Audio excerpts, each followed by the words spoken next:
You're listening to Sox in the Basement, a production of the Broadcast Basement Limited, where every show is 30 minutes of good and comes from a basement bar on the south side of Chicago. Pull up a stool, pour a cold one, and join us right now for Sox in the Basement. Heard everywhere podcasts can be found, and always at soxinthebasement.com. So the White Sox made an acquisition since last we talked. Big news, huge news, a minor league contract. This is where we're at this point. I know Scott Merkin, if you subscribe to his newsletter, in his newsletter that he put out this week, Scott Merkin from MLB.com, he did talk about the idea that he doesn't believe that they're done and that the moves the White Sox are going to make are going to happen later on in the offseason. But if we are still at this point, when you get to spring training, feel free to be angry. So I thought that was pretty telling. Oh, okay, that's fair, I guess. Like, he's like, this is where they're at, and this is how they're spending, and this is what their plan is, and, I don't think that they're going to make moves until everything settles. And it's clear the White Sox couldn't be involved in all these big deals. Like, they're never going to give somebody all those years and all that money that you see flying around right now with the free agents. Like, that's not how Jerry Reinsdorf operates. It's wrong of him not to operate that way. Okay, I mean, man, I wish I had the owner of the Padres as my owner. Wow, would I love to have the general manager of the Padres as my general manager. But we're not the Padres, okay? And until there's a different owner in here, we'll never be the Padres, all right? And maybe one day that'll happen, one shining moment on a hill. All of a sudden, there'll be somebody else sitting at that big desk, and that person will actually care about the fans and the team and actually building a winner, instead of the bottom line and lip service and, let's just try to get what we can get in here so we can be profitable every year.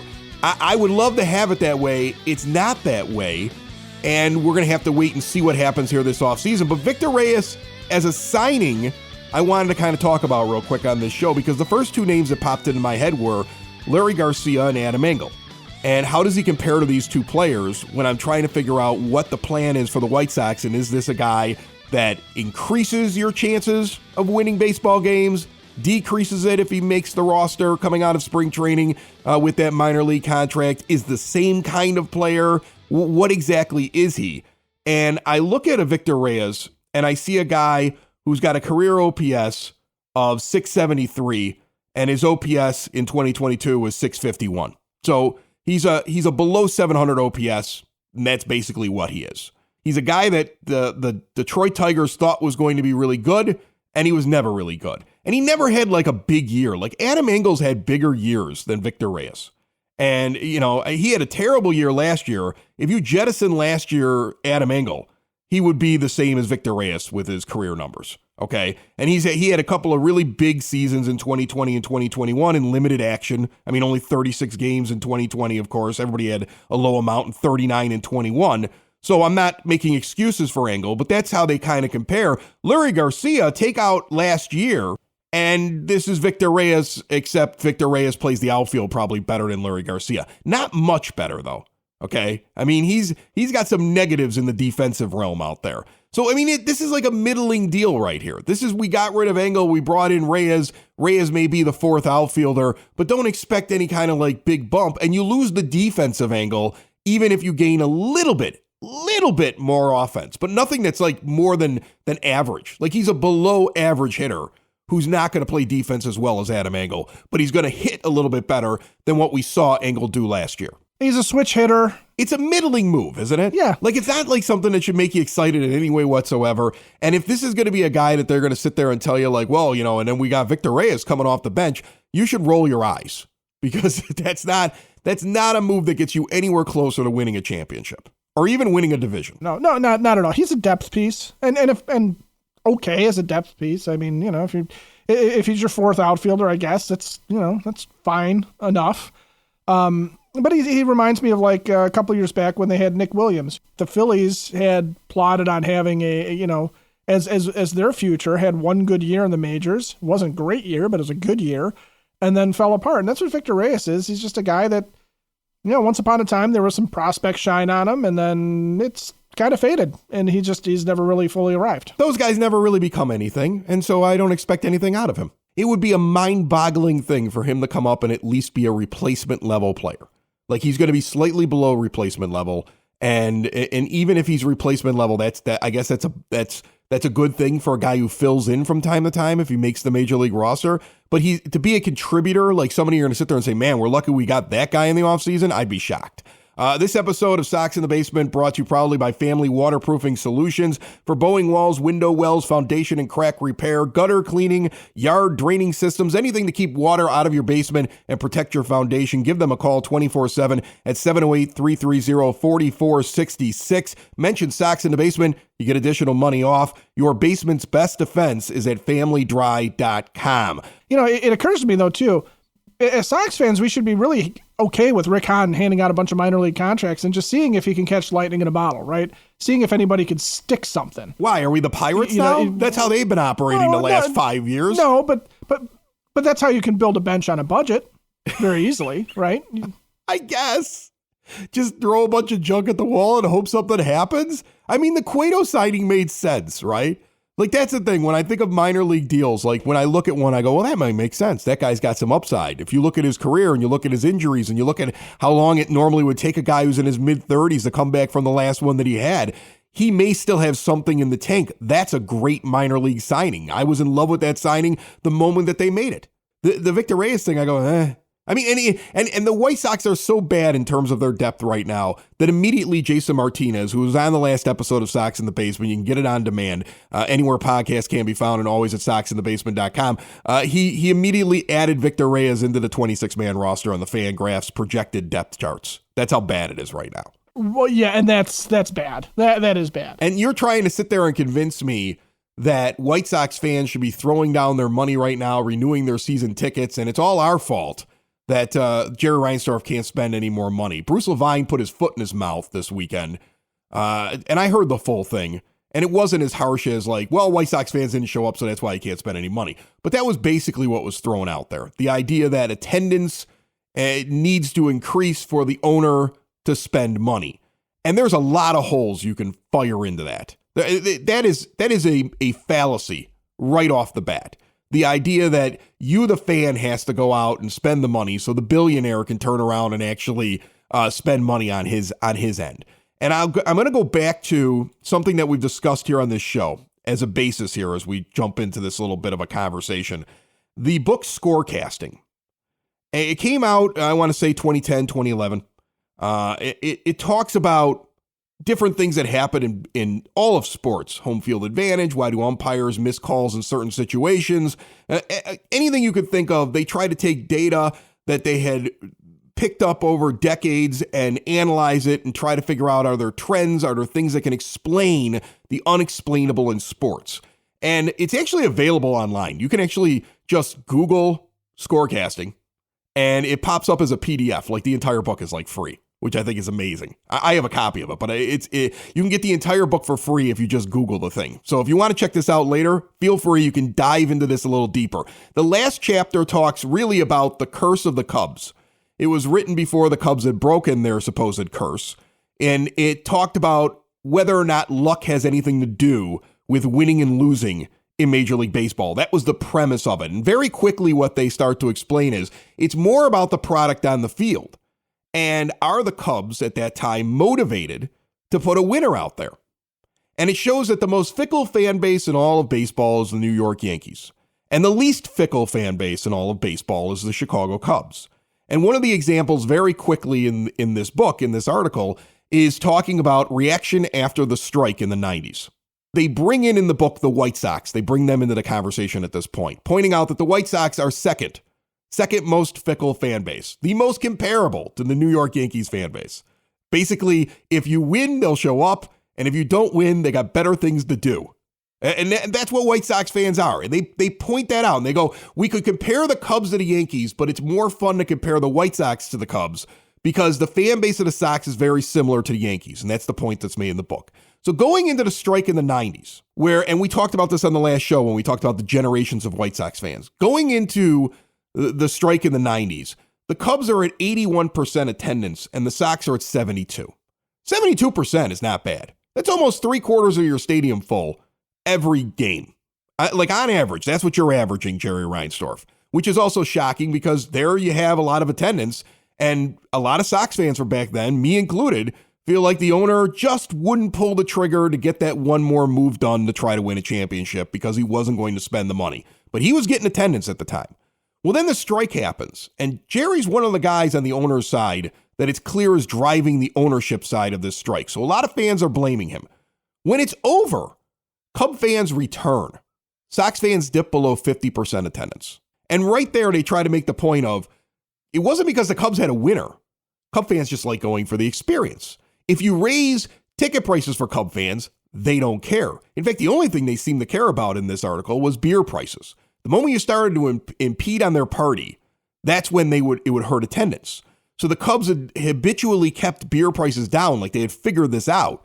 And they knew as long as they kept beer prices down, it didn't matter whether or not they put a winner on the field because they were always going to have high attendance. Meanwhile, White Sox fans, by comparison, when they're breaking down all this stuff, they react to whether or not you win or if you lose on the field. They react to whether or not they think that you're trying to win baseball games. Should they invest themselves into the team because you've invested into the team? Now, this is data that is collected over decades that's inside of this book that breaks this down. And it's amazing to me that an owner that's been around for 40 plus years doesn't understand his team as well as these two authors or pretty much any basic White Sox fan. In the chicken or the egg scenario, you got to spend first and put a winner on the field. Not only do you have to spend, but you got to put a winner on the field, right? Before we're going to show up and spend money to buy tickets. And this tired act of, well, if they don't spend, we can't get another free agent or we can't be active. That's a bunch of garbage. And Sox fans have rejected it decade over decade, generation over generation. It's a tired dance between ownership and fan in which this fan base refuses to be fooled by that.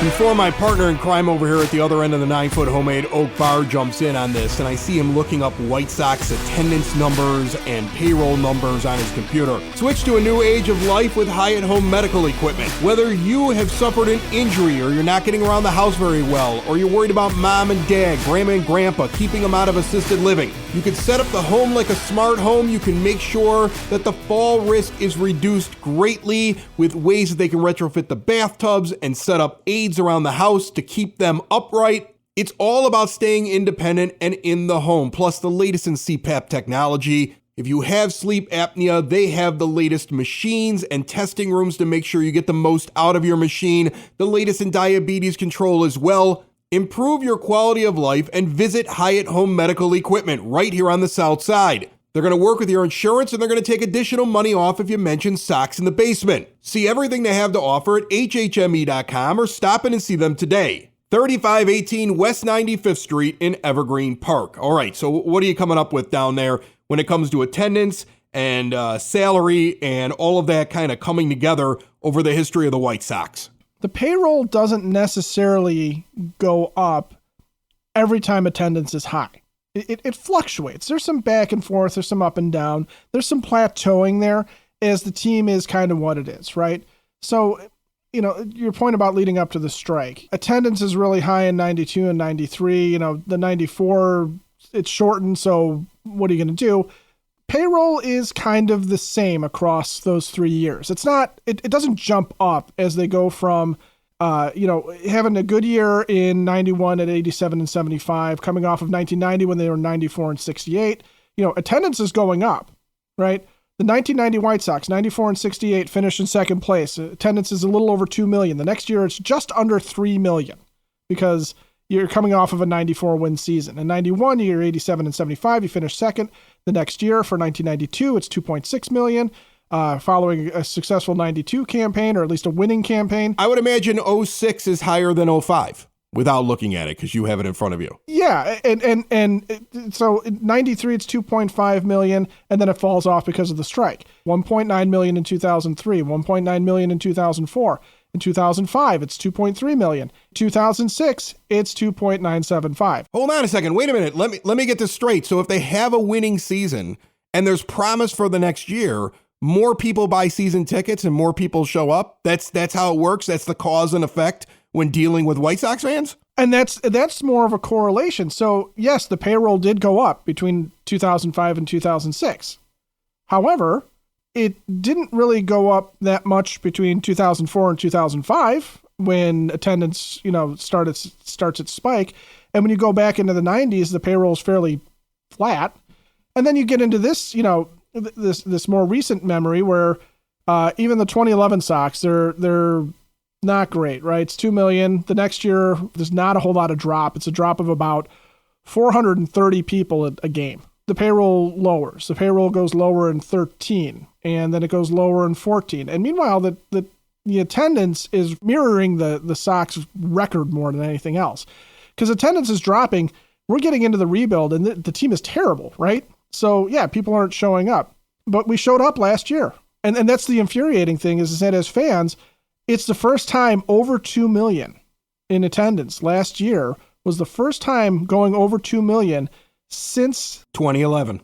And the payroll is going to drop this coming year. So you want us to buy more season tickets, and that's going to prove that there's not going to be a fall off here after an 81 year. I think Jerry maybe does understand. And that's why you're hearing this is that, they do understand that the team needs to be responsive in the wins and loss column because that's what drives it. I had an interesting conversation yesterday with a potential setup for the $1,000 guest bounty. It's been a weird off season when it comes to booking people that may be Major League Baseball players. During the lockout last year, it was a lot easier because they had nothing else to do and they couldn't be around team facilities and they didn't have to ask permission.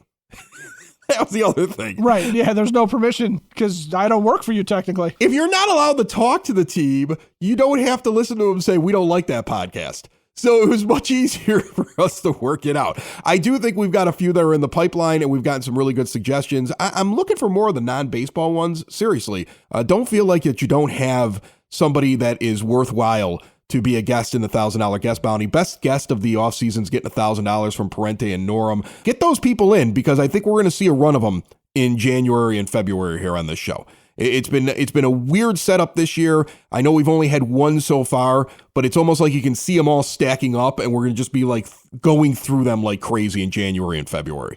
Well, that's going to be good. I'm looking forward to that. But yeah, let's bring us somebody interesting. Entertain me. Right. We need something. It's either, look, here's the deal. We're willing to give you $1,000 if we could talk about anything other than how Jerry's cheap, the team doesn't treat its fans right, the budget's all screwed up, Rick Hahn's a bad general manager. There's just so many things that we would really rather talk about something else. So this would be a nice break, and we're willing to pay you $1,000 for that break. It's $1,000 for us to feel better about life, is really what it is.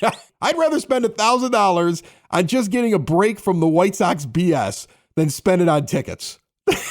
Yeah, but what's your experience? And I'm still going to go to games. Here's the thing. I'm still going to go to games. I'm still going to walk in the door and put my hard-earned money down a couple times this year. I'm going to spend it on less.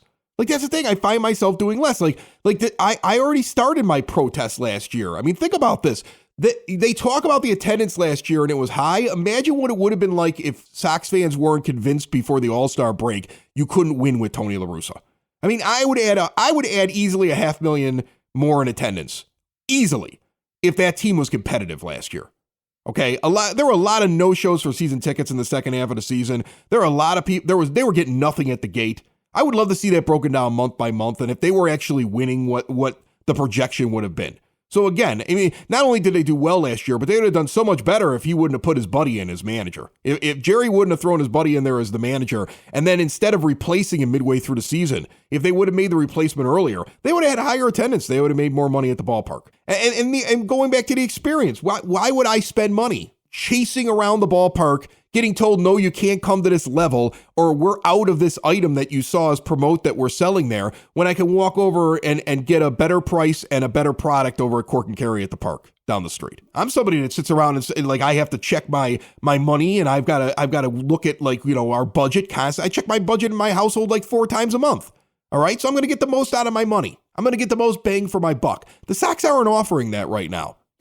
I'm willing to spend money if I feel like I'm going to get that joy of a good team. Because otherwise, what am I spending my money on that for when I could spend my money on something else? And I'm not alone. I think that I'm in the majority of Sox fans with that feeling. That's why attendance dips. That's why you have people that aren't renewing their tickets. There doesn't seem to be an understanding of that. You can't win this fan base without putting in an effort. We talked about this last week when we talked about the generations of White Sox fans. People loved Bill Veeck and John Allen because they understood that they didn't have a lot of money, but they were trying their hardest, right? And people look at this guy and go, he's rich. He's got $1.8 billion net worth. I can Google it. It takes 2 seconds for it to pop up. Spend some money, cheapo. And that's how they feel. And they really react poorly when anybody, whether it be the team, because I've heard Kenny Williams mention it before. I mean, if you've been around the White Sox long enough, it's actually come straight from the front office. Well, we'd be able to make more moves if more people were in the seats. We've heard that before. We've heard variations of that. Or it's somebody like Bruce Levine, who clearly, this is how he does his job. He gets his information from certain sources within teams. Those sources tell him what their company line is, and he spews that thing right out on the radio.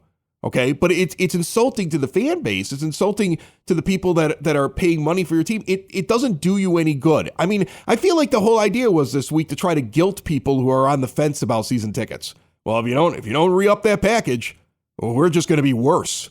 Is that a threat? Do you think Southsiders take threats well? Oh yeah, that works out real well. But here's the thing: they want to talk about what the experience is. Okay, well, how about the experience?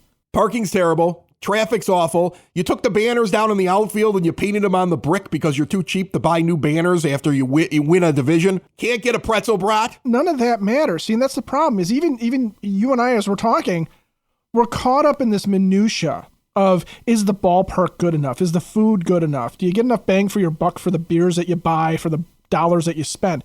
That's not what the experience is that White Sox fans care about. Yeah, I want to win. We care about the shared experience, okay? The sharing of the thrill of victory. When have White Sox fans been the most in love with each other as a group? When Scott Podsednik walked off game 2, right? That moment had to be one of the moments in recent memory of just pure unadulterated joy amongst White Sox fans, where it didn't matter. Nuns were hugging biker chicks in the crowd. It was all of a sudden, it was like that moment. Literally, you could have had take two mortal enemies, and they would have at least given each other a good, solid, legit high five. Right. Not like one of those half-assed mom made you shake hands. No. It was a good one. It stung a little bit on the palm. It was that kind of a high five. The White Sox want to ask what our experience is or what experience we look forward to the most. We want to turn to the guy next to us, and we want to be able to celebrate something that just happened on the field. We want to be able to talk. We don't want to know the players because we're never going to know the players. We know better. We're never going to be friends with these guys. But we want to be able to talk about how good they are, right? And we want to be excited when they come up to the plate. We want to be excited by a guy like Eloy Jimenez coming up to the plate because we know it means something. That's the shared experience that we're talking about. And it's lost when you get into, well, what do you think about bacon-wrapped burgers? I don't care. Your bacon's probably going to be crappy anyway. It's. Yeah, I mean, seriously, half the time you don't have it, and the other half of the time when I get it, I go, well, this is underwhelming for all that money. I'm not buying that again. It's not great. I mean, yes, everything's better in bacon, but win baseball games. I go to a ballpark. I drink whatever beer is handy. Fine, Bud Light. I never drink Bud Light. Yeah, fine, Bud Light. Whatever. It's there. It's cold. It's a baseball game. I don't care. I mean, I love the fact that you offer craft beers, but you get wrapped up in the minutia of, is the parking good enough? Are the seats comfortable enough? Are the ushers attractive enough? I don't care. None of it matters. You have attractive ushers? I don't have. No, I've never had attractive. But give me an usher that punches me in the face after they check my ticket. But if we win. Right. I'm a happy man with a black eye. Right. Bring back Andy the Clown, and the only side dish that's available is chips. And I'm fine as long as you have a winner. That's all I care about.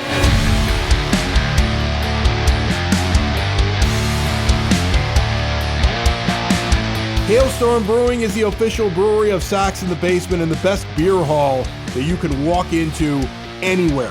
That's what I would describe it as. A big, giant beer hall. It's got live music on the weekends. There's good food. An extensive beer menu. You see the brewers off to the side making their next creation. And the creations they have right now are spectacular. It's definitely stout season at Hailstorm Brewing Company. I'm a stout guy. The 2022 Vlad chocolate and vanilla blend, 12.1%. Amazing. But my dad just likes hotel life.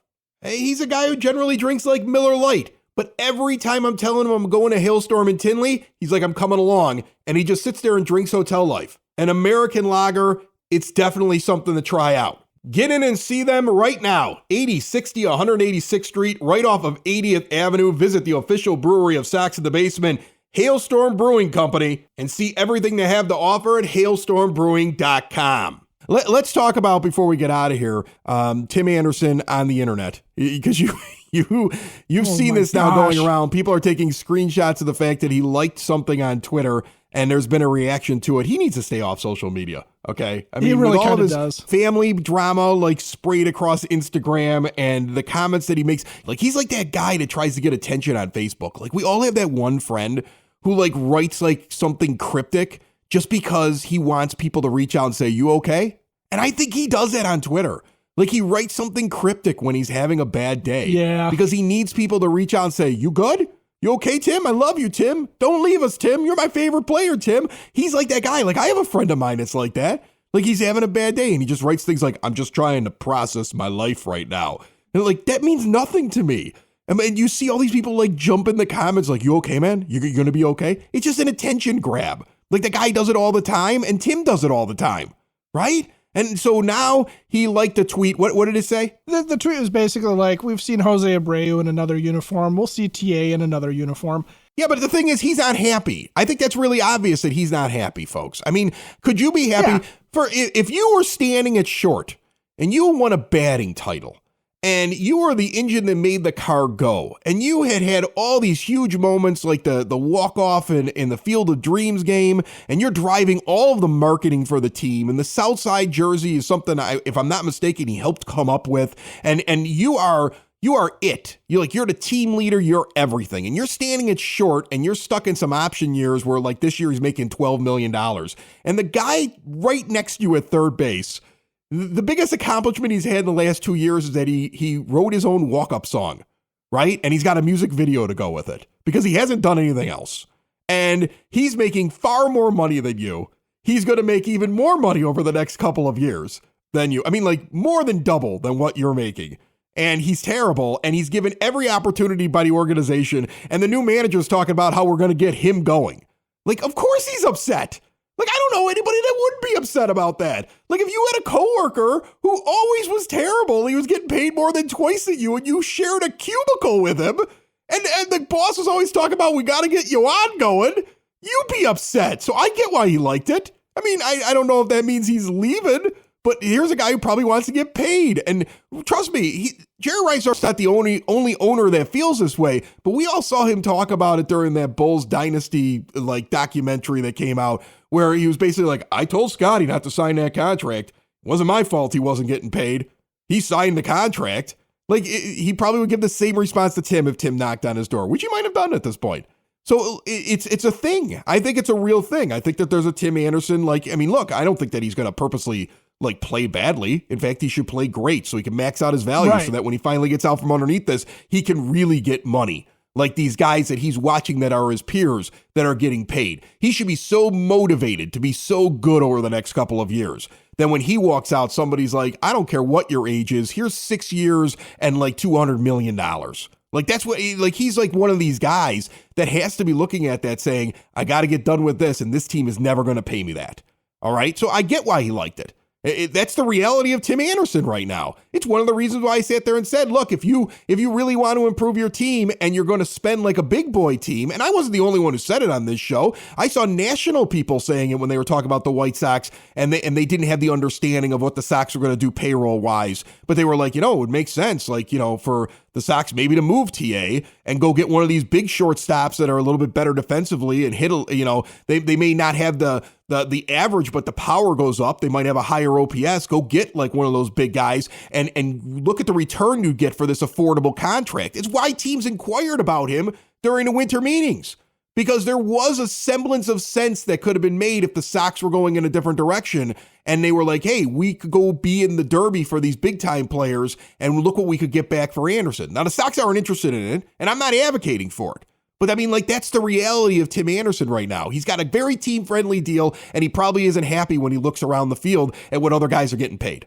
No, and that's that's just going to be the reality for a team that if they're going to continue to operate with team-friendly contracts through guys' arbitration years and trying to maximize what you get per dollar out of your young players.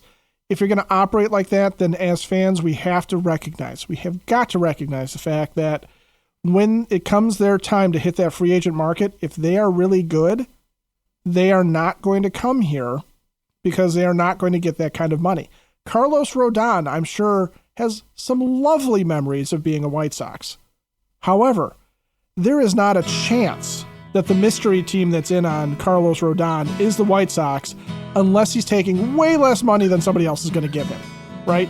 So I don't begrudge TA. I don't begrudge any of the White Sox players when they hit free agency. If they just say, thanks guys, it's been a blast, but I'm going to go get paid somewhere else because it just isn't happening here. Sox in the basement. Sox in the basement. Sox in the basement. Sox in the Basement. Heard everywhere podcasts can be found and always on soxinthebasement.com.